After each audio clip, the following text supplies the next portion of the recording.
Hello, everyone. Welcome back to True North Project, or welcome for the first time, hopefully. If this is your first visit, my name is Christian. And before I hop into today's episode, I just wanted to do a little housekeeping. I'm terrible at promoting, I'm struggling, but I'm working at getting better at. So with that, I'm going to plug True North Float, which is a pretty epic place, if you don't mind me saying so myself, to float, obviously. If you've ever been in a float tank and you're in southern Utah, or you're passing through southern Utah, you're on your way to Zion to experience some of the most incredible mountains on earth and nature in the world. True North Float is right there at the gateway, and we have world-class float tanks, custom-built float environments that are my favorite place to float on earth. And I know I'm biased, but also it really is like top shelf, A+ quality experience, or your money back. So we also have a sauna cold plunge, body work, and we even partner with a ketamine clinic if you want to go deeper into self-exploration and healing with ketamine therapy.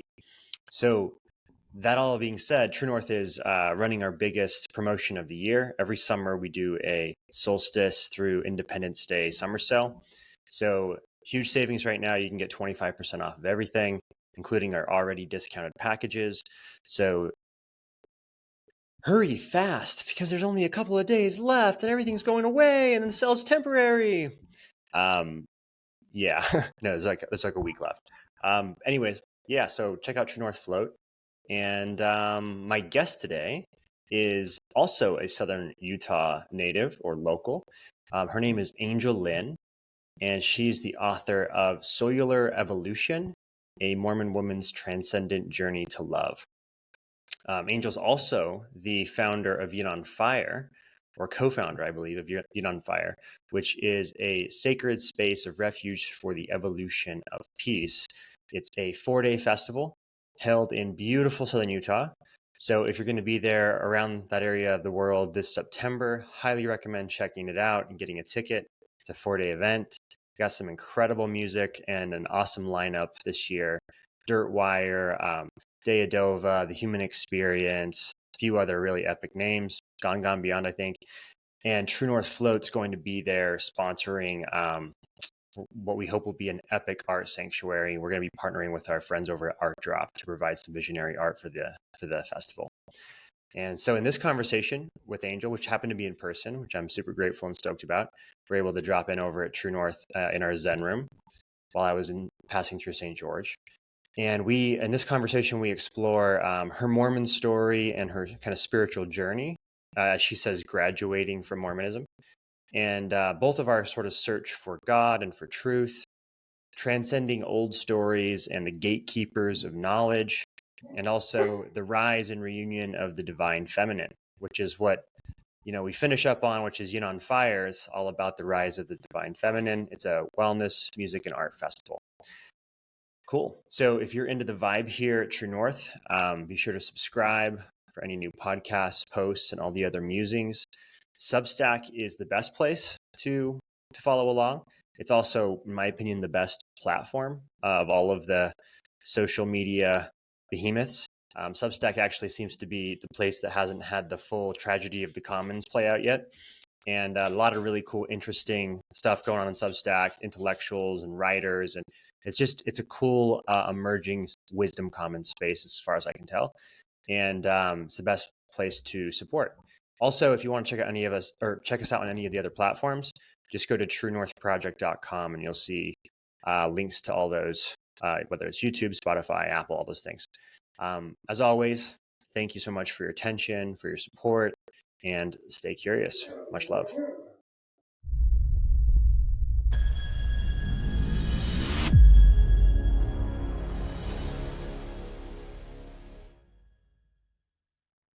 Welcome to True North. It's one of my favorite places in town. Thank you. Yes, I'm so grateful that you brought this here, and floating has actually been something that has helped me tremendously.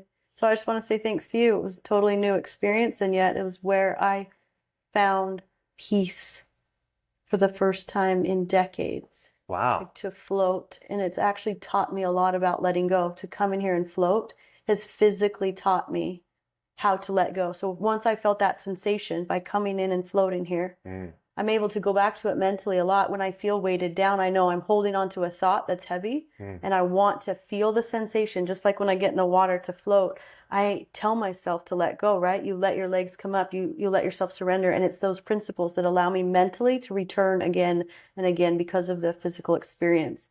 So I'm a big fan. I send a lot of my clients here when they're struggling with letting go and it's just a concept and not a practice. I tell them, you better hit up True North Float.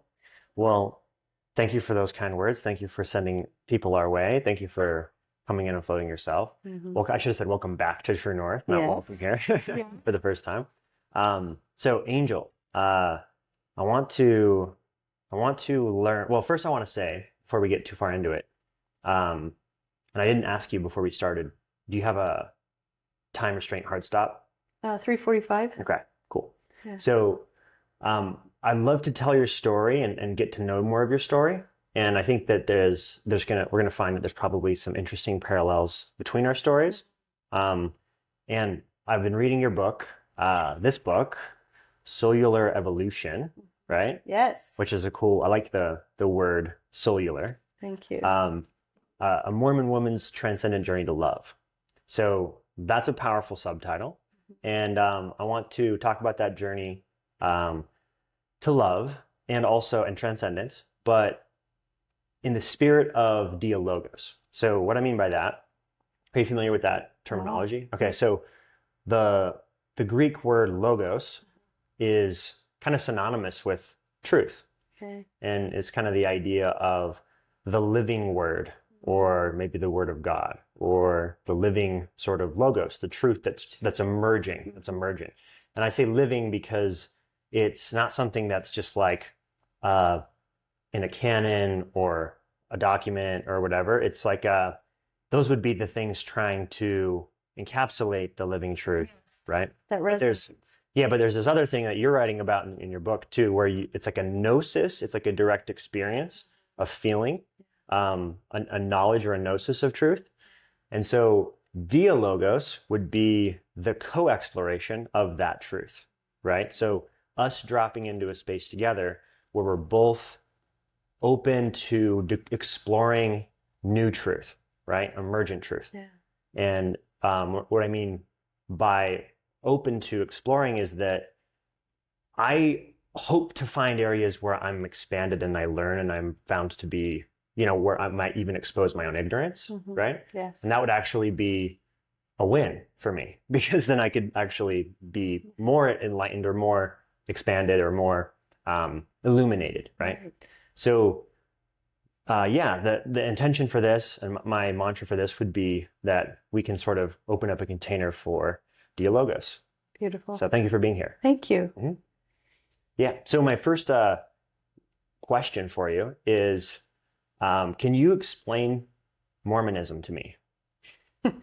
As you were raised, I could. as you were raised with it, because So you were a devout Mormon, right? Yes, Missionary. Raised into the faith. My parents were members, which means that's what I was taught. Baptized at the age of 8, the age of accountability.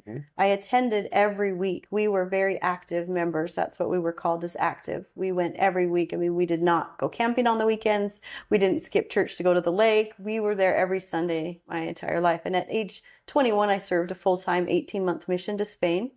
And then I'm married in the temple. So yes, I did all of those things. But when you asked me to describe Mormonism to you, beautiful question. This is just from my experience. So I'm not going to speak on behalf of the church or anyone else, which I believe is what you're asking. For me, Mormonism was my identity. It was my security and my meaning. So it was who am I according to God and within the confines of the doctrine, and where do I fit and belong? And I wanted to fit among the active members, so they were my people.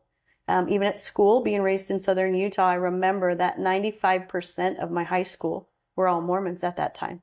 So it not only was a Sunday thing, it was an every day of the week. It was a school situation, my peers, that's who I hung out with. My bishop, which is the clergyman, when I was in elementary school, was also my principal at my elementary. So there was so much overlap. So for me, Mormonism was everything. Even until I was 17, I remember that was the first time I left home and left the country and had experience staying in New Zealand for a little while as a nanny. But I remember being shocked at age 17 and realizing I was culturally encapsulated. So I started learning these terms, that I had been raised in a bubble. So from that perspective, what Mormonism was everything. It was who I was. It was how I understood why I was on earth, what my purpose was, and how I was going to get back to live with God. So it was the structure for my salvation. Wow. Okay. So to speak that back a little bit, it's not just a spiritual practice or a Sunday practice. Mormonism isn't something that you take off when you leave church or whatnot. It's a full immersive stack of meaning making and storytelling about the meaning of the universe and your place in it, right? And your salvation, as you mentioned, like how you can be, how can you sort of like transcend death to have eternal life. Yes. You kind of left that part off but I'm kind of adding to it from my perspective of Mormonism. Yes. So I grew up in a same but different, was also a bubble, smaller bubble in the sense that probably not as big of a population. I don't know where you grew up. Here in St. George. Oh, St. George. Yeah. So similar, like I grew up in Colorado City, so it was a smaller bubble, and it was a different strain of, I would say, a different tributary off the main trunk of the Mormon River, but all tracing its roots back to Joseph Smith. Same, yeah. Yeah. So I think it's an interesting place to start the conversation because, you know, your book's titled A Mormon Woman's Transcendent Journey to Love. So how has your perspective of Mormonism shifted as you've been on this transcendent journey to love? The awareness came when I was mentored or shown or taught that fear is the antithesis of love. I've been looking into that more recently as far as even frequencies go, like hurts and fear has a frequency, love has a frequency. But in the beginning, just about 8 years ago, I had never had anyone pose the question, what is your motivation for doing all the things that you do? Is it coming from a place of fear or love? And I was just like, I thought it was love. But as I began to put together the pieces in my body, in my own awareness, when my body's operating from love, there's an expansion and a relaxation in my physical cells, very open, very calm, much like when I'm listening to music. This is what I refer to in the book a lot. I discovered that when I'm listening to music and it's in tune and its harmonies are blended perfectly, my body has a physiological response. I'll get goosebumps or tears will come to my eyes or relaxation, or I just feel a heart opening, like a lightness in my chest. And I started to discover that fear is the exact opposite. Just like when I'm listening to music, if an instrument's out of tune, I'll cringe. And this is really universal. I ask people this all the time. So we cringe when there's dissonance in music, when something's out of tune. There's a physiological reaction. And it wasn't until I was taught those simple concepts of how to feel and discern fear and love in my body that I started looking at how I was living and realizing I was a very controlling, angry parent and spouse. I was really frustrated. I was living these principles of rightness, trying to be right, trying to be good, trying to get into heaven. And it was with such pressure that I was putting on myself. And it's how I interpreted the demand of the religion, that I was then projecting that onto the people that I lived with. I mean, wanting them to do everything right, from cleaning their room to how they did their studies to getting ready for church on Sunday. You know, it wasn't just about religion, but it spilled all over into every area of my life. I was trying so hard to do what was right that I developed adrenal fatigue, Hashimoto's, which is an autoimmune condition, chronically elevated cortisol levels, and I was pre-diabetic. When I got that medical information back, it was actually looking at that made me realize I was living like this. I was living in dissonance for 38 years to where my physical body was constantly constricted. Now, if I was operating from love, I would not be yelling at my kids.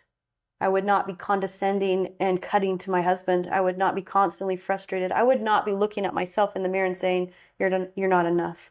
You haven't done enough yet. You got to do more. You need to find more to achieve. Like, all of these things really came to the surface, that love is very different from fear. And so I set out to figure out how do I shift? because I thought at that point that I was doing everything right. I was checking all the boxes I had been taught to check. I had chosen to be a stay-at-home mom and have children over pursuing my career. I had completed a master's degree in clinical social work. I loved therapy. I wanted to go get a PhD. But when I had the opportunity to marry, having been taught this quote, "No success in life can compensate for failure in the home," that was one of the quotes that was ingrained in us from one of our church leaders, and that the woman's place is in the home. It felt like denying God, denying my path if I chose to further my education and have a career. So I deliberately gave that up to do the right thing. And I was telling myself, look how good I am. I'm such a good Mormon girl, and I'm pleasing God. And then I was constantly tired and worn out and frustrated, with having 5 sons in 8 years and trying to serve in the church. It wasn't just a Sunday thing. There was always weekly requirements and homeschooling my kids as a choice of my own. But all the things I was doing was from an energy of fear with a lot of heaviness and tightness in my body. And so little by little, the quest to learn how to operate from love began to unravel my beliefs at their very core. So I feel this tension as you're speaking about it, this tension between, or a distinction maybe is a better word, a distinction between love and righteousness, right? Or rightness, as you put it, right? Yeah. So like, there's this sense that that you can be righteous, or there's like what's the weight of the feeling of righteousness? It's like you said, checked all the boxes. You know what I mean? Yeah. And so there's almost a superiority. Pious, yeah. There's a superiority there because you're walking the straight and narrow versus the people who are not, right? I was so judgmental. Right. Judgmental comes with righteousness. Yes. Like they go together. Yeah. I had a religious ego. When I discovered that, I looked at the Bible and said, I'm a Pharisee. So we sit in church and we learn about Pharisees. We learn about all these people that crucified Jesus Christ. And when I realized that was me, I was crucifying anyone who walked by that, oh, they weren't in church on Sunday. Why not? Why aren't they wearing the modest clothing that I wear? Everything, like they drink alcohol, they drink coffee, I was constantly judging. So righteousness is a far cry from love. It was not love, but I thought I was learning to be like Christ, to be this loving person. I had a big fat religious ego and was so judgmental. So there's 4 words: fear, guilt, shame, and judgment. Those 4 were my fuel. It's how I talk to myself through the lens of fear, guilt, shame, and judgment. If you don't do this, I live by shoulds, and wherever there's a should, there's shame. I should do this. I should do that. I should be seen here. I should want to serve in this capacity. I should say yes to the bishop when he wants me to take this responsibility. I should have another baby. People would, when are you going to have another baby? Yeah. I should do these things. And so I was shaming myself into submission. You cannot live under the energy frequencies of fear, guilt, shame, and judgment and also be a conduit of love. I agree. So to kind of spin it into like a positive light, I don't want to say the opposite, but like what's the other side of that coin where, you're not in shoulds and shame, right? Where you're kind of looking at externalities such as the law, the scriptures, the bishop, the social code. And we didn't really speak about this but like I think it's important to tease this apart.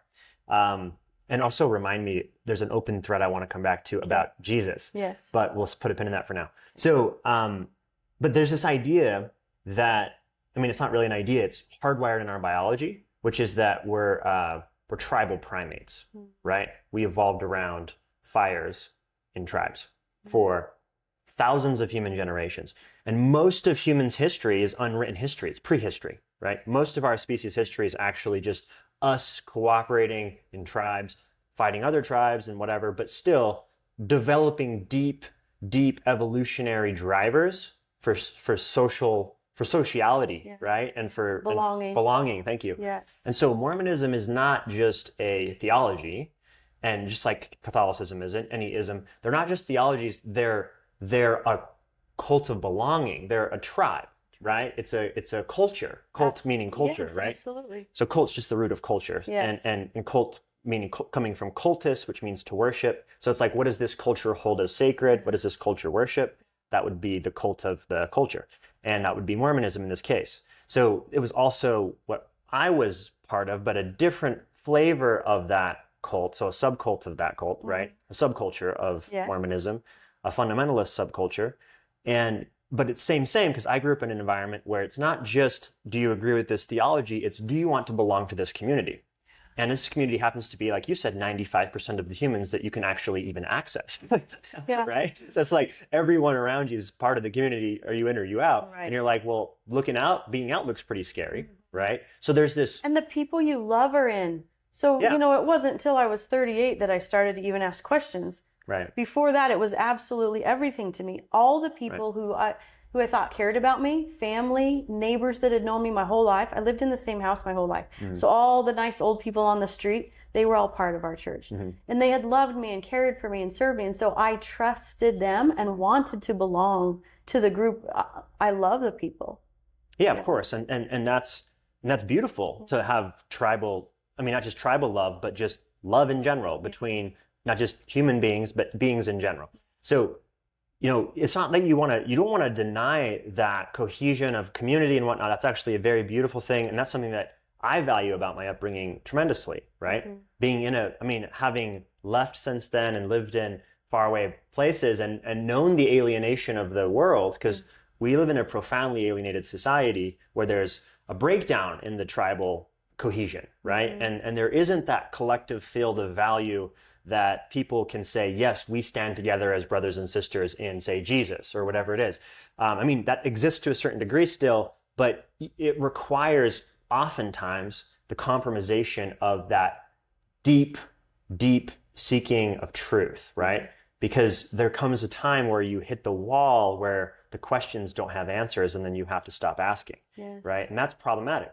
So I would say a more optimal situation would be where we have the collective field of value, the collective intimacy of the tribe, but not at the cost of the individual, not at the cost of individual sovereignty and creativity and curiosity. In fact, by upregulating the individual and that creativity and curiosity, we're going to have a much better collective, right? And the emergent collective, the emergent creativity and cooperation and capacities of that collective are just tremendous compared to a collective that's been sort of kept under wraps, right? Yes. So it's sad to say, but like the history of human culture, in almost every case of like the modern era and further back, is a history of like the masses being controlled by the culture, through culture, right? Whether it's through communism or through capitalism, there's always this vast disparity between elites, the haves and the have-nots, right?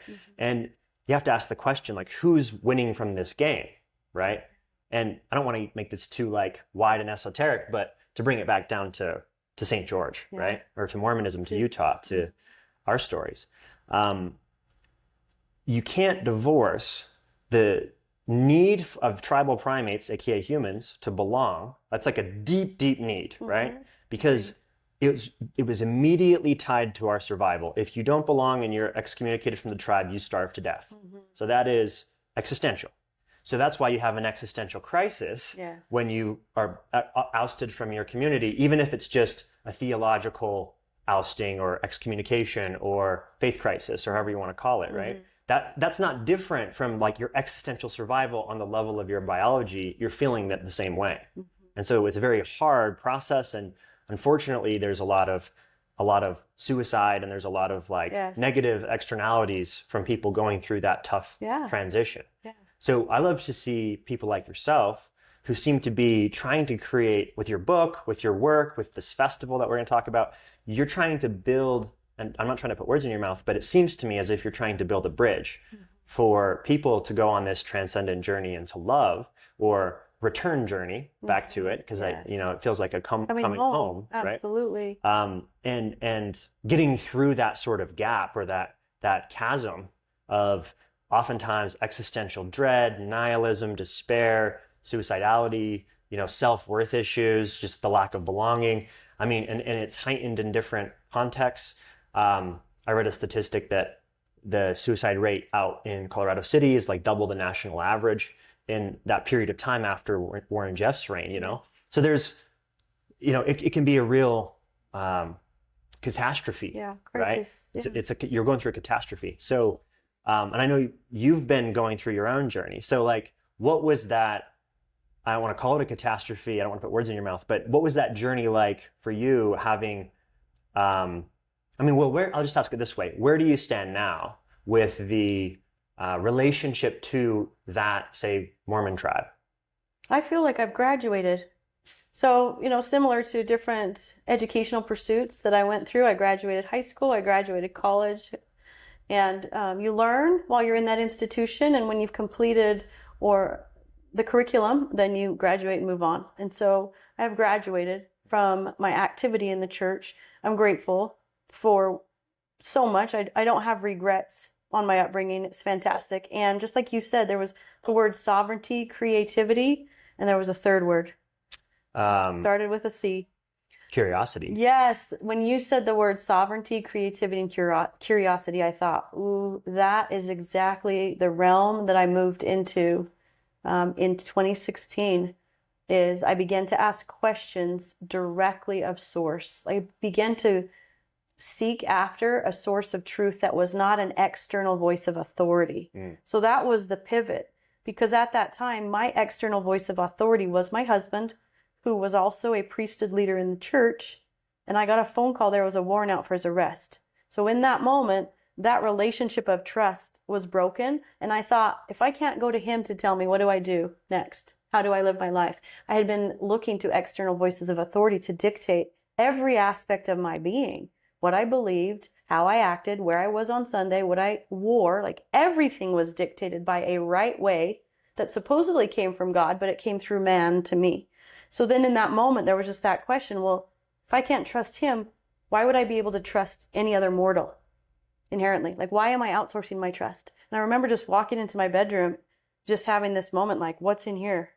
Who am I? What gives this being or this man more authority to connect to our Creator than I have? I was 38 and had only started to ask that question. Why can't angel directly connect? Now, this might be confusing to listeners that aren't familiar with the church, or even that are. Some are like, well, didn't you pray daily? Yeah, I did the vain repetitions. There was a 4-step prayer process every day. I said, Dear Heavenly Father, thank you for this. Please bless me with that. In the name of Jesus Christ, amen. I prayed daily, but I still constantly questioned the thoughts that came into my mind.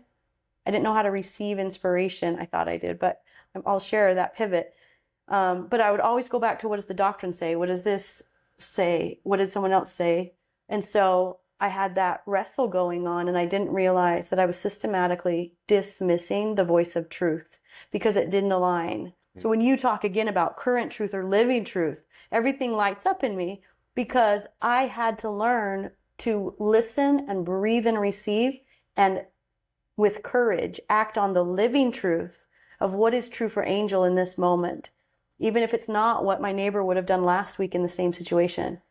Because there's never an exactly same situation. Like, I was told by many people to stay in my marriage, and the Spirit of Truth was saying, if you stay, nothing will change. I'm calling you out so that you will be a therapeutic instrument in the relationships between men and women.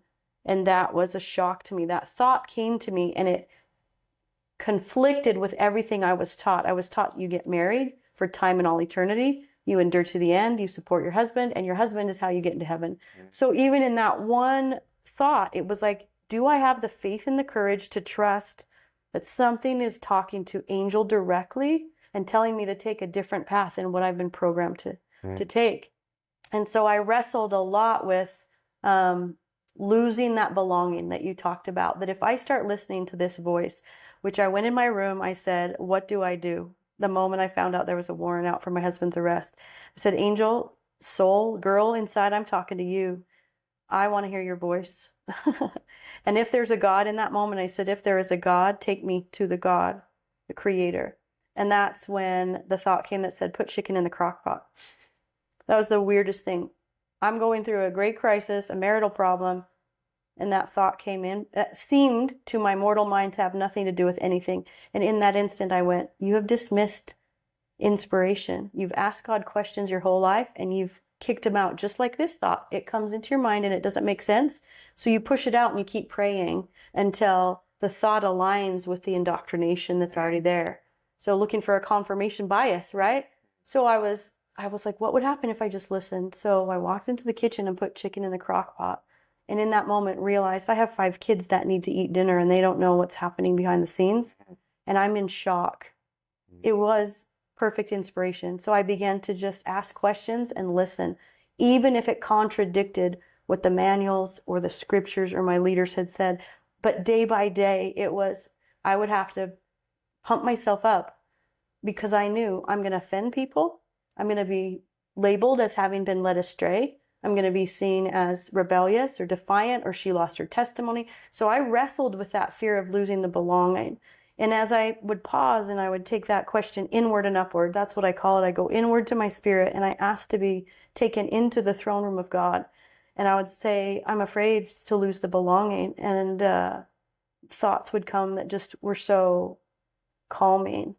That what are you willing to give up to truly be one with yourself and the Creator? And it was like, oh, when you put it that way, and it said your desire for human belonging is your idol of worship. I was like, let's bring that down, So one by one, all my fears were calmed by taking it to the Spirit of truth and asking for a reframe. And when the answers came, it brought peace to my body. So I just began to trust anything that got my body to relax and felt like it was motivated by love, not to harm anyone, not to please anyone. It had nothing to do with my reputation with mortals. And everything had to do with aligning with that frequency of truth. And little by little, I gained courage to operate this way. And then courage became a commitment over time. Beautiful. All right. So yeah, there's a lot there. A lot of beautiful directions to go with this. But you mentioned that you're, essentially you developed or discovered this pathway that goes, you said inward and upward, right? And I've found the same pathway. This is a universal pathway, right? It's like as you start to discover, explore that pathway. In other words, if you follow the curiosity, it takes you on that journey. Yeah. And it's a hero's journey, right? Because you go on this sort of transformational journey, right? It's an odyssey. It's going to take you away from the known, away from the safety of the comfort, right? Away from the social belonging, perhaps in this case, and take you on an adventure that's, kind of terrifying at first. And then you start to realize, wow, the more I fall into this, the more I surrender into this, the more beautiful the journey gets.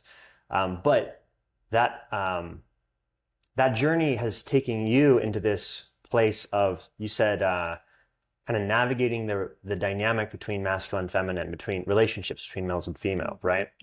And I would argue, it seems to me, that your I don't know if you call it a faith crisis, but your sort of catalyst, your transformational crux that you had to go through was all around either this tension between the direct knowing, the direct connection versus the connection through the gatekeeper, the connection through the authority, the connection through the priesthood. And which happens to be the same story of the tension between masculine and feminine. You see, because the priesthood is masculine, right? And the feminine, it needs the masculine to have this connection to the divine, is how I understand it in the Mormon religion, Yeah. And I was given the priesthood at 12. And I was all the way up to, I went through all the phases. So I got the Melchizedek priesthood at 18, right? And this was the story. It was the story of like, you are the representation of God's power on the earth, right? But it's a hierarchical power, right? It's not this kind of thing where anyone can just jack right in to the power. It's like the power comes down from God, through Jesus, Joseph Smith, to his church, down to the very apostles telling you how to live now, the leaders of the church. And, unfortunately, there's a lot of dispute between who has the power. Like every church is saying, no, we got it. Everyone's kind of fighting over who has the real juice. But it's kind of sad and hilarious. Yeah. But those are the gatekeepers, right?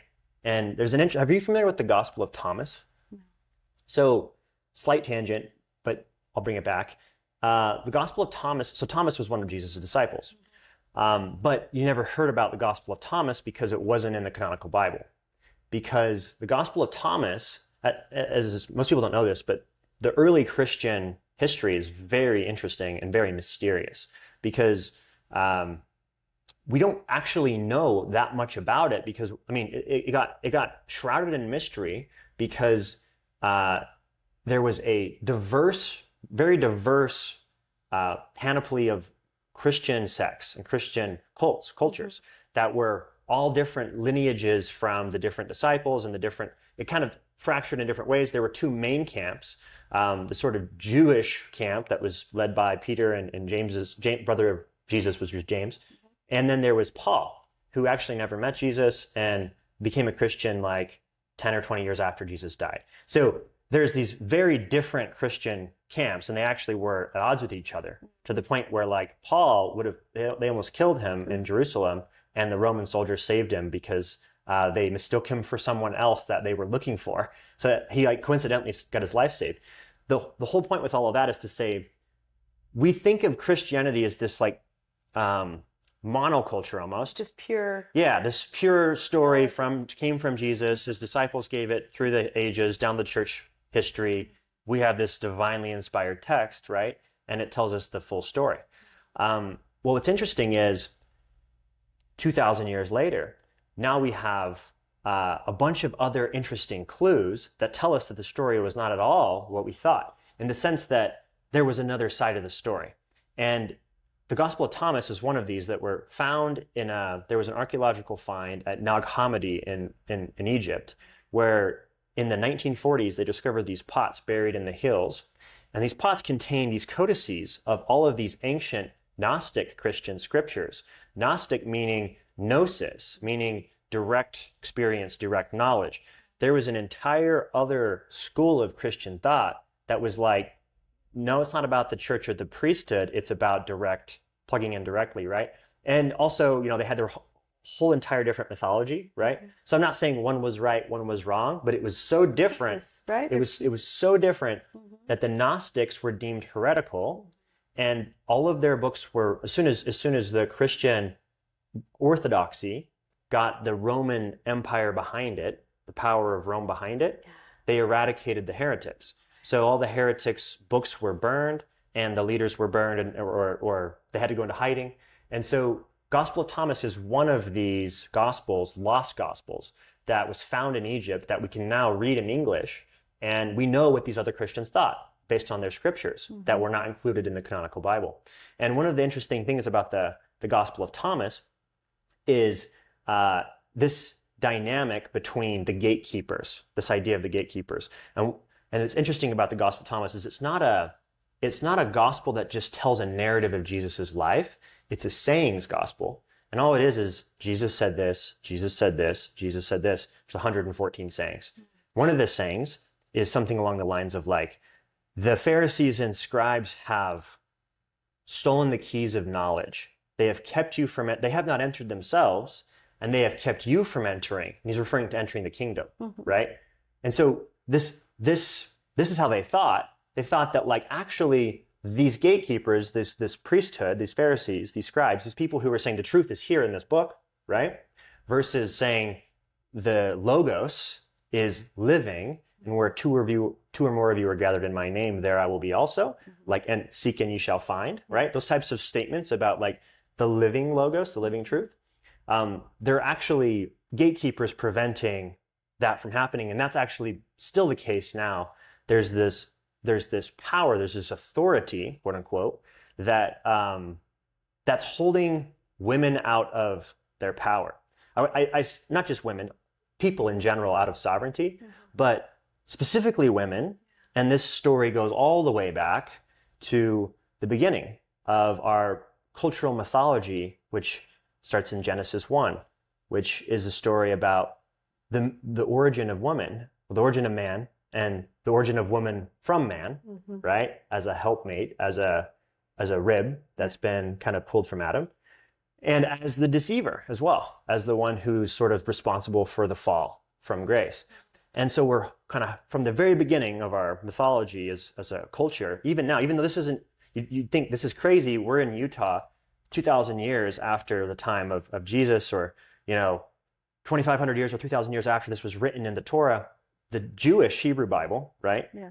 And still this story is lingering in our culture and dominating the way we think and creating this sort of I don't know, it's this power over dynamic, right? Versus versus the sovereignty of the empowered individuals in cooperation like a tribe. You know, how could you have life without both masculine and feminine? These are the polarities that go together. And I loved how in your book, the way that you framed your sections, your chapters of your story, you're talking in polarities, right? Dualities, truth and error, right? Yeah, light and darkness, love and fear, chaos and peace. Yes. Freedom and captivity, yeah. Yeah, and I would just like to add, I mean, this is the sort of Eastern Zen Buddhist kind of flavor like that I enjoy. Guys like Alan Watts have brought my awareness into this. But God exists in polarity, in duality, in paradox. Paradoxes. Yeah. Yeah, that became very obvious and humorous to me. Yeah, it is. It's a big joke. It's amazing. But like this idea that the light defeats the darkness, the good defeats the evil, love defeats the fear. Those things don't even make sense outside of each other. In other words, they define each other. Light only exists in the concept of light and darkness, right? Yeah. And so when you look at it as polarities of the same spectrum, you know, so in other words, you brought music into this, which is great. I can have like this high vibe, juicy frequency, you know, like what is it, 400 and what is it? I'm trying to think of the magical frequency of the heart. I can't remember what Heart it is. is 528. 528. Okay, so you can have this like awesome frequency, and then you can have maybe this lower fear-based frequency. But what are we really describing? We're describing a rate of speed of vibration on a spectrum that is one thing. An experience. The spectrum is oneness. The spectrum is all frequency. Yeah.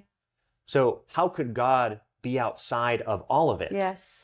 Right? And so this idea that God is this strangely contradictory thing where he's on the one hand a physical being that's like singular, right? But on the other hand, he's this omniscient, omnipresent thing, right? But it's like, wait, no purity and low, like gross vibes can enter the presence of God. It's like, well, can God enter their presence? Is God not omnipresent? Is God not omni everything? Right? Like, how can you have anything outside of God? And if you expand your definition, because you got stuck in a little word box based on some 2,500-year-old story from Abrahamic Judeo-Christian lineage, that God is this thing in a box, right? When the mystics of those same traditions don't actually think that. The mystics of those same traditions understand that like, you can't mistake the finger for the moon when you point at the moon, and you can't language something like an ineffability like God. And so it exists in paradox. And we talk about it in these sort of like poetic koan type ways where we're just like, you know, like Rumi, you are both the ocean, you are not a drop in the ocean, you are the ocean in a drop. What does that mean? Well, you like to talk about cellular evolution, right? And you're talking about this inward experience of inward connection to the soul, upward connection to God, right? Yeah. Well, inward would be the drop, right, in the ocean, and upward would be the ocean. And how is a drop in the ocean separate from the ocean? There's no separation. That's an illusion. That's an illusion. There's no separation between soul and God. Atman, soul, self, is Brahman, God, ultimate, creator, father, son. Son is soul. And so this beautiful realization, because this just takes the whole fucking weight off your chest immediately. You're like, whoa, I do belong in the universe. Amazing. I am a child of God. Amazing. And so is everyone else. Amazing. Like now let's get into the groovy part where we make like heaven on earth, right? Like that's all an amazing realization. And then you have the same time the realization, holy fuck, look at these gatekeepers who haven't entered the kingdom and who are keeping everyone else out. It's a bummer. Yeah. It's a bummer. Yeah. So I had to go through, and I'm still going through this sort of acceptance phase, where I'm realizing like they're God too. And they're God with a mask, a person, a persona, a mask. A person, to be a person is to wear a mask, right? And they've forgotten that they were wearing the mask, and they forgot what's under the mask. But that's kind of part of the game of God playing hide and seek from himself. And so it's like having compassion for where people are at. And this is also from the Gospel of Thomas, which I really like. He's talking to in that same saying about the Pharisees keeping people out, right, of the kingdom and hiding the keys of knowledge, and they haven't entered themselves. Right after that, he says, "But you," speaking to his disciples, "be as cunning as serpents and as innocent as doves." And I think I take that to mean the serpent, back to the garden, was the symbol of knowledge. The serpent is on the tree of knowledge. Hanging in the tree of knowledge. The dualities. Yeah, and the serpent's also the feminine. It's the kundalini. It's the mother ayahuasca. It's like how many serpent icons and how many cultures pointing to the serpent as wisdom and knowledge, right? And then you get this one tradition, a serpent bad, serpent evil, serpent Lucifer, also feminine bad in some fundamental sense, right? Feminine needs to be sort of subjugated and controlled by the gatekeepers, the men, the priesthood. But the serpent is cunning. The serpent says, no, you won't die if you eat from knowledge. You will just have knowledge, right? And that's true. She eats from the fruit and she doesn't die. And it's like, whoa, that's kind of weird. So that's a weird story. But then be as innocent as doves. So I take that to mean cunning, the sword of discernment, the sword of truth, cut through the illusion, the stories that are keeping people from that connection, that transcendental journey into love, and also be as innocent as doves. Have total compassion for the fact that like everyone is doing their best and they're living their story, you know? My moment with that actually came within seconds of learning there was a warrant out for my husband's arrest. And I paused and I went inward and upward, and there, the human angel would have thrashed him. The human angel was raised by a rancher. So our creed is honesty, integrity, and hard work.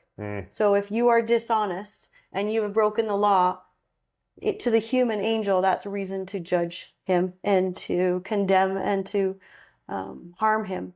But I had been studying and practicing, operating from love and not fear, and seeking truth.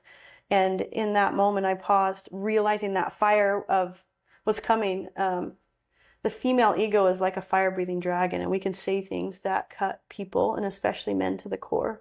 And I could feel that flare up, and I just paused and I asked for truth, and I was shown he is innocent. Where there's ignorance, there's innocence.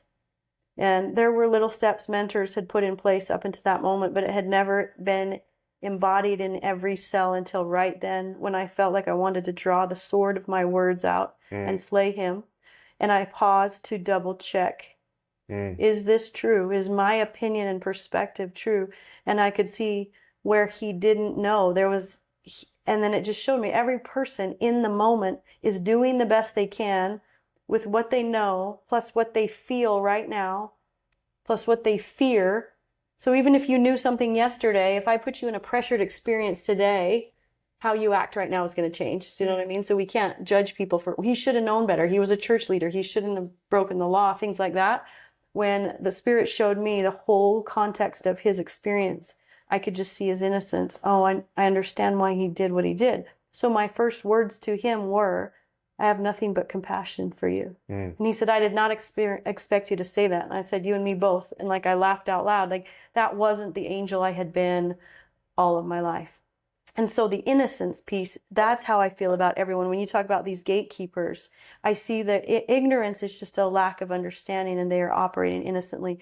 So I have compassion and not criticism for my upbringing.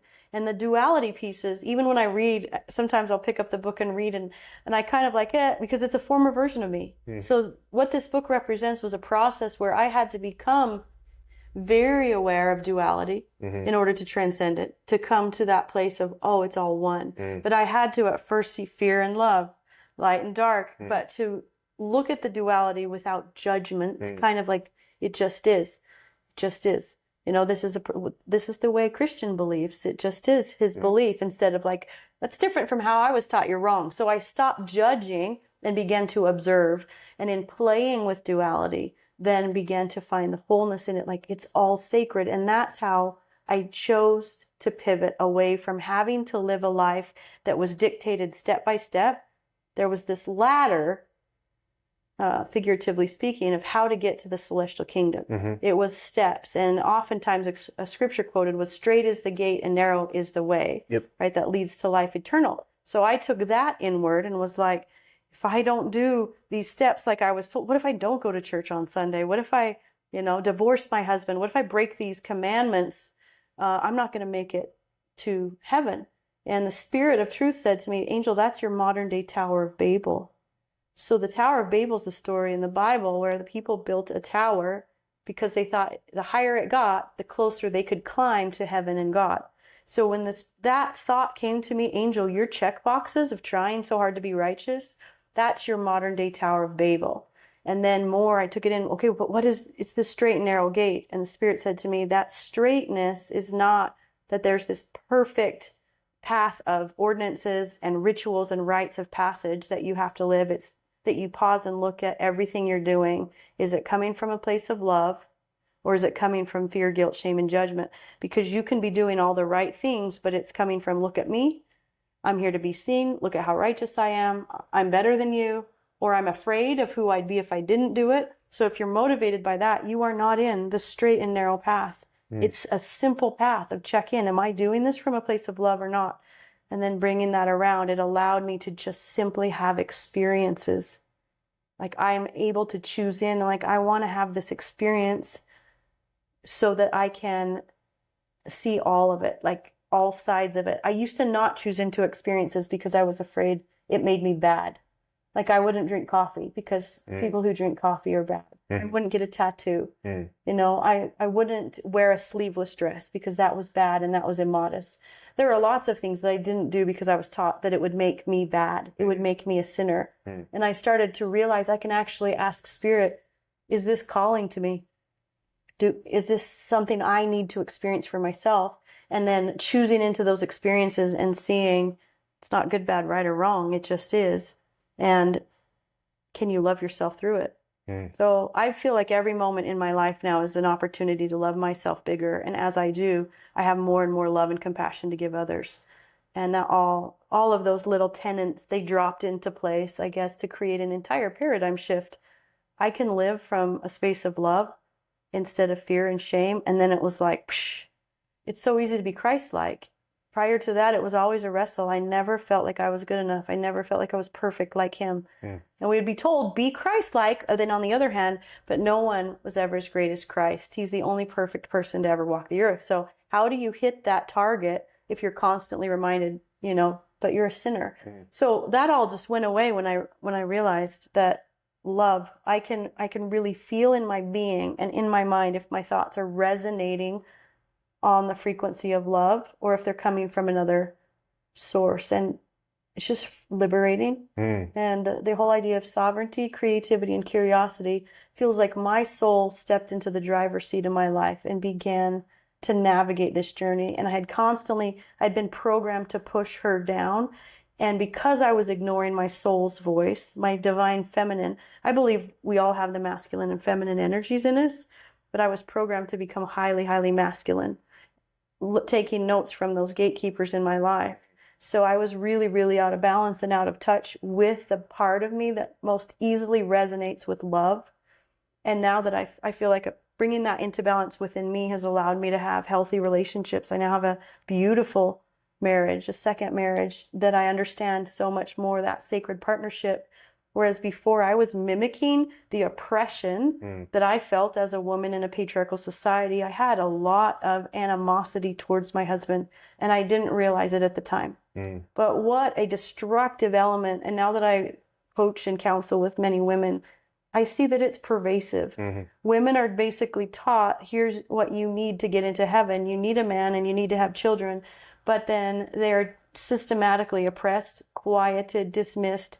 They are not seen as voices of scripture. They're not seen as revelators. They're not seen as spiritual, And so how do you not have this undercurrent of animosity and rage that comes not only mentally and emotionally, but sexually and socially? And there's a lot of it out there and it's buried. And these are the things I like to talk about. Let's just talk about the truth and not hide it. Let's not be afraid of it. I'm 100% agree with you.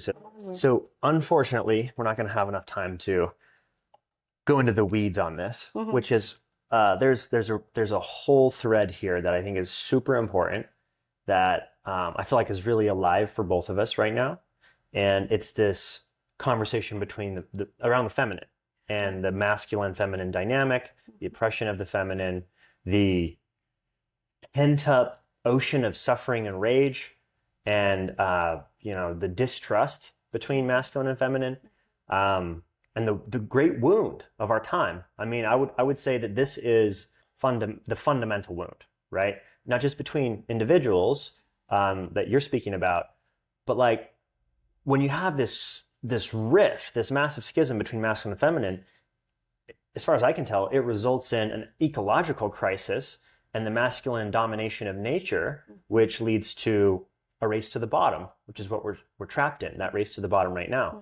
So this is not to understate it at all. I wish we had more time to talk about it, and maybe we can come back and circle back to this conversation in the future, because I think it's really important to trace back our steps from 2024, LDS society woman, right? Trace that back to all the way back to Eve, right? And that story. And where did we lose the plot? And when was it ever different? Oh, and there was a time where it was different. And there was the culture who worshiped the goddess, right? Yeah. And there was a divine feminine society. And there was a balance with nature. And there was, all these like things in equilibrium. So it's coming back. It has to. Yeah. Existentially, it has to. Yeah. It's not just about like an optional thing anymore. It's like that check and balance is for a reason.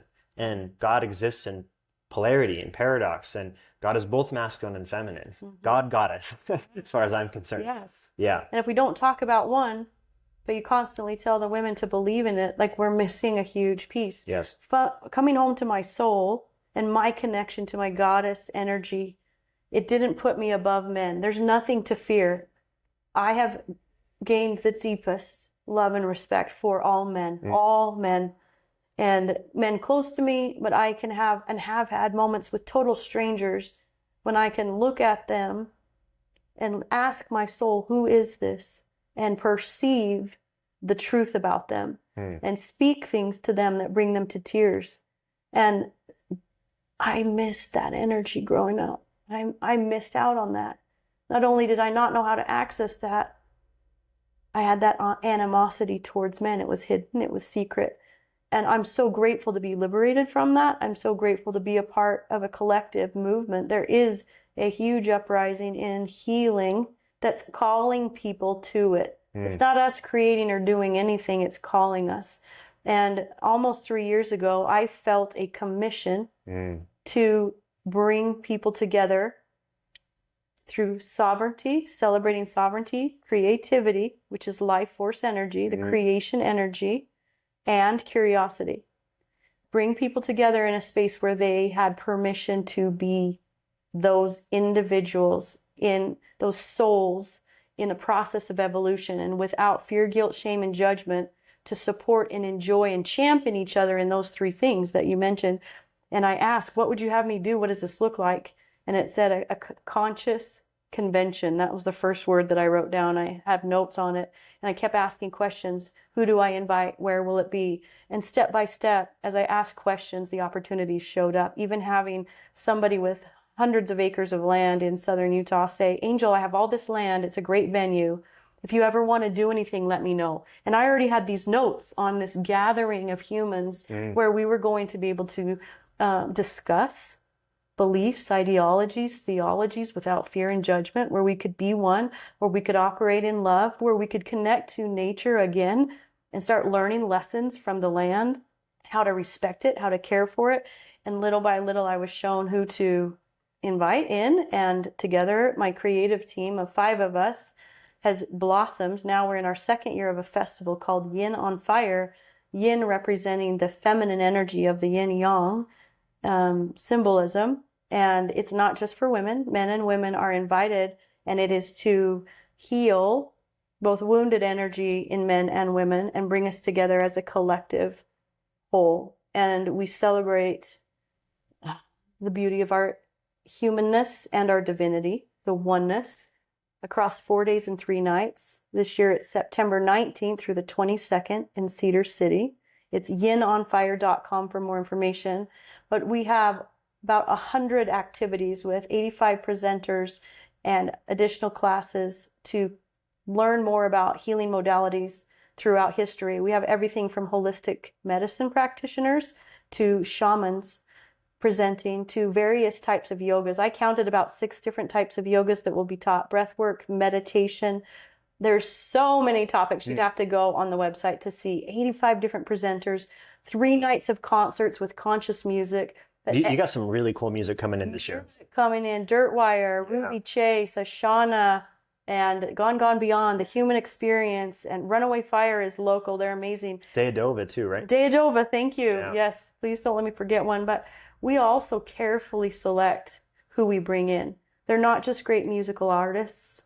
We have validated they're amazing people with the same mission. They live through their art and music to promote love and unity. So the festival, even the opening and closing ceremonies, are going to be an intentional activation of our highest selves. And the people on this team are brilliant and committed. And we are bringing back the things you talked about, the oneness with nature, the tribal community, but operating from unity and wholeness and love instead of segregation and domination. And so I invite everybody to check out Yin on Fire and come experience belonging where you belong to you. You are enough already. There's nothing to prove, and you get to come and simmer in that for several days. Yeah, beautiful. I mean, and I went last year. It was beautiful. It was so cool to see this come to Southern Utah finally. Like, thank you for being the one to kick this off. I mean, I know it's a collective effort, and I know you're just, channeling the inspiration from the muse. I can see that, and it's amazing just to see it happening, to see it flourishing and like blossoming.